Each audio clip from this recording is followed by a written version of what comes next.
ప్రకాష్ గారితో ఒకసారి ఫోన్ లైన్లోకి తీసుకున్నాను. వారి వెర్షన్ తీసుకొని మనం డిబేట్ కంటిన్యూ చేద్దాం. ప్రకాష్ గారు, ఈరోజు మీరు రేవంత్ రెడ్డి గారు మాట్లాడిన మాటలు వినే ఉంటారు.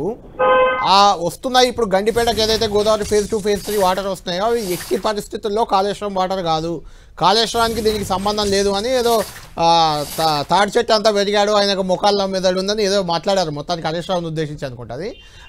ఏం చెప్తారు అసలు, ఇది కాళేశ్వరం వాటరా కాదా? మీరు ఇరిగేషన్ ఎక్స్పర్ట్ అని అనుమానం లేదు.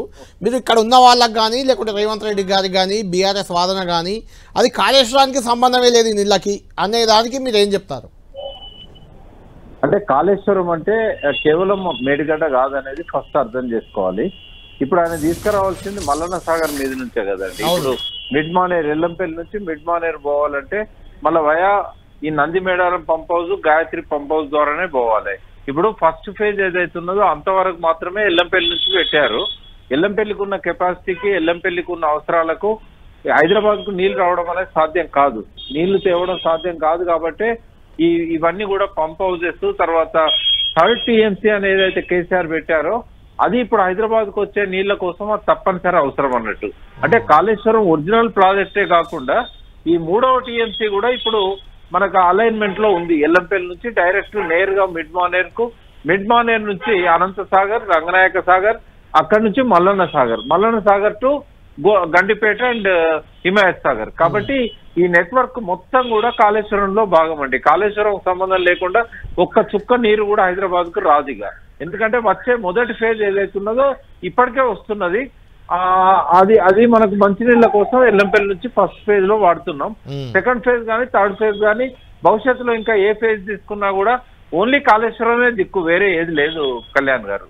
అయితే ఇక్కడ ఇంకొక పాయింట్ ప్రకాష్ గారు, కాళేశ్వరానికి సంబంధించి మల్లన్న సాగర్ నుంచి నీళ్లు తెస్తున్నాం అని సీఎం గారే అన్నారు. మల్లన్న సాగర్ కూడా గతంలో ఉన్న ఎల్లంపల్లి ప్రతిపాదిత అంటే ప్రాణహిత చేవెళ్ల ప్రతిపాదనలో ఉందనే చెప్తున్నారు కదా. అవును, అలా భాగమే. మల్లన్న సాగర్ అనే పేరే అదివరకు లేదు కదా. కేవలం చిన్న 1/2 TMC ట్యాంక్ ఒకటి ఉండే చెరువు.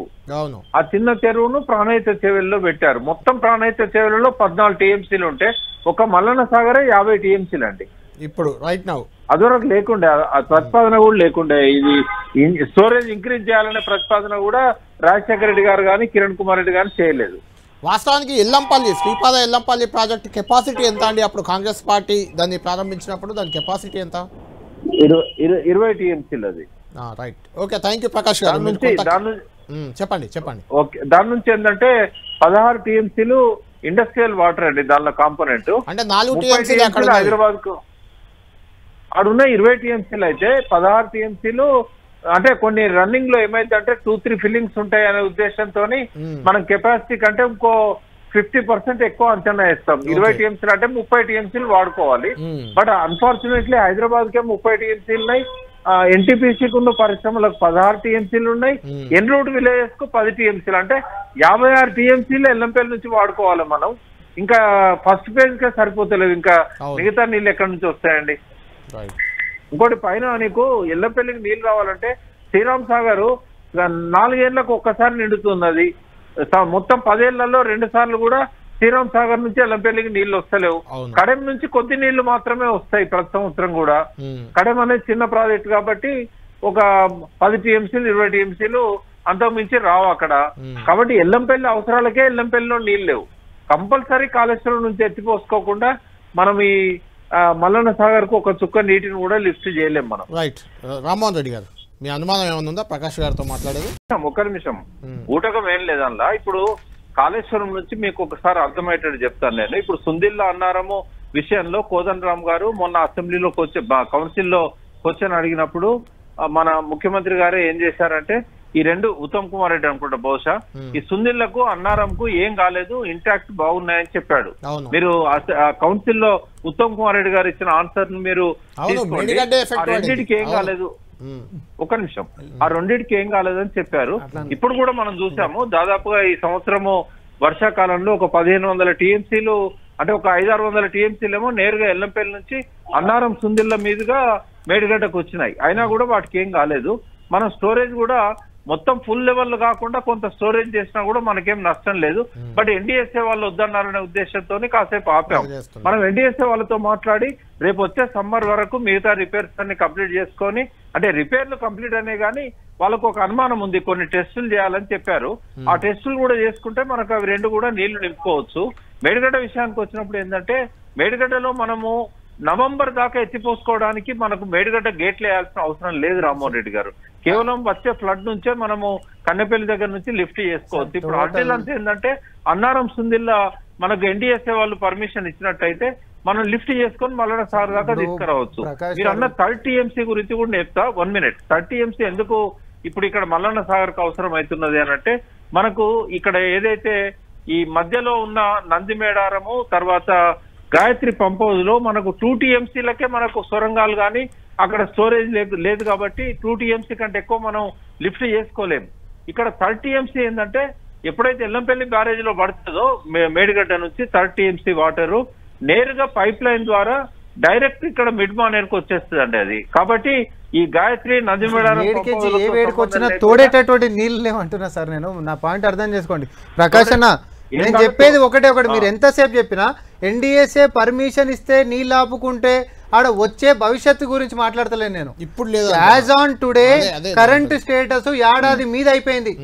వాళ్ళ అధికారంలో ఉన్నప్పుడే కూలిపోయింది, కుంగిపోయింది. అప్పటి నుంచి ఇప్పటిదాకా నీటి నిలువ అక్కడ జరగలేదు. సేమ్ క్వాలిటీ విషయాలలో కాంప్రమైజ్ అయిపోయింది.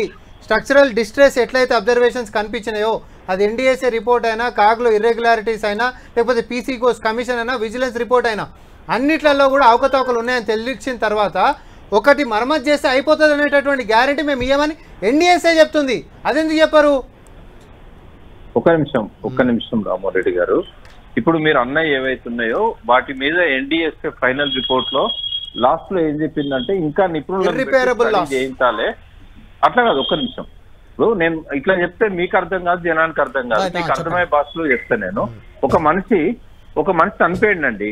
అయితే డాక్టర్ పోస్ట్ మార్టం చేసి ఏమంటుండంటే గుండె ఆగి చనిపోవచ్చు, లివర్ ఫెయిల్ అయి చనిపోవచ్చు, లేకపోతే కిడ్నీ పాడై చనిపోవచ్చు, లేకుంటే బ్రెయిన్ లో ఏదన్నా స్ట్రోక్ వచ్చి చనిపోవచ్చు. ఇది కరెక్ట్ పోస్ట్ మార్టం అయిద్దానండి. డాక్టర్ అన్నప్పుడు కరెక్ట్ గా చెప్పగలగాలి. ఇప్పుడు ఎన్డీఎస్ఏ రిపోర్ట్ లో ఈ 4 కారణాలు చెప్పారు. చెప్పి ఫైనల్ ఏమన్నారంటే ఇంకొక మంచి ఫోరెన్సిక్ నిపుణులతో టెస్ట్ చేయించండి, గుండె ఆగి చచ్చిండా లివర్ పాడై చచ్చిండా తెలుస్తుంది అని చెప్పి ఎన్డీఎస్ఏ చెప్పింది. అంటే నేను అనేది ఏంటంటే అంటే రెండు పియర్స్ పోతే చచ్చిపోయినట్టు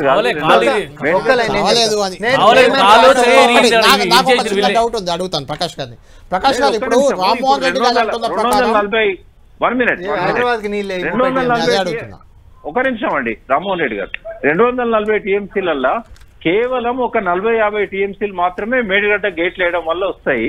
అది కూడా నవంబర్ నుంచి మే వరకు. మిగతా నీళ్ళన్ని కూడా 240లో 80% 70% వాటర్ అంతా కూడా కన్నెపల్లి నుంచి ఫ్లో నుంచే తీసుకుంటాము. అన్నారం సుందెళ్ళకి ఏం కాలేదండి. రేపు గవర్నమెంట్ పోయి రేపు ఇంకో గవర్నమెంట్ వచ్చిన తర్వాత వాళ్ళు చూపెడతారు మీకు నిరూపించి. ఇంకో గవర్నమెంట్ రావాల్సిందే అంటారు. మొత్తానికి అక్కడ ప్రాసెస్ నడవాలంటే ఇంకో గవర్నమెంట్ రావాలి. ఎవరు ఆపలేరు.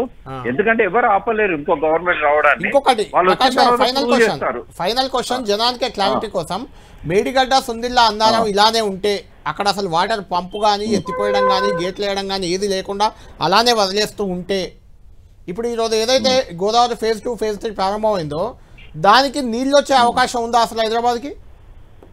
అంటే శ్రీరామ్ సాగర్ కు వరద రాకపోతే నీళ్ళు వచ్చే అవకాశం లేదు. హైదరాబాద్ ఫస్ట్ ఫేజ్ కూడా రావండి. వరద వచ్చినప్పుడు ఎలాగైనా వస్తాయి అవి, దాన్ని ఎవరు తేవాల్సిన పని లేదు. వరద వస్తే వరద రాకపోతేనే కేసీఆర్ గారు చేసిన కృషి ఏందో అర్థమవుతుంది. వరద వచ్చినప్పుడు అర్థం కాదండి. థ్యాంక్ యూ ప్రకాష్ గారు, థ్యాంక్ యూ.